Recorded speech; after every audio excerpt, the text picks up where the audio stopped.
உறவுமுறை கடிதம். என் பெயர் மா. அஸ்மிதா. நான் 4ஆம் வகுப்பு படிக்கிறேன். தம்பிக்கு கடிதம் எழுதுகிறேன். அன்புள்ள தம்பி, நான் நலம், நீங்கள் நலமா? எங்கள் ஊரில் ஆண்டுதோறும் நடைபெற மாரியம்மன் கோவில் திருவிழாவிற்கு நீங்கள் அனைவரும் குடும்பத்துடன் வாருங்கள். என்னுடைய தம்பிக்கு என்ன வேண்டும் என்றாலும் நான் மறக்காமல் வாங்கி தருவேன். என் தம்பியை எனக்கு ரொம்ப மிகவும் பிடிக்கும். தம்பி எனக்கு ஏதாச்சும் வேண்டுமென்றாலும் வாங்கி தருவான். தம்பிக்கு என்னை ரொம்ப பிடிக்கும். தம்பி தினமும் படிக்கிறாயா? ஒழுங்கா சாப்பிடுகிறாயா? உடம்பை பார்த்துக்கொள் என்று அடிக்கடி நலமா விசாரித்து கொண்டே இருப்பேன்.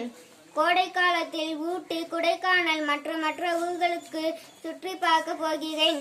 நீயும் வா. அனைத்து செலவுகளுக்கும் நானே ஏற்றுக்கொள்கிறேன். இப்படிக்கு மா. அஸ்மிதா. நன்றி.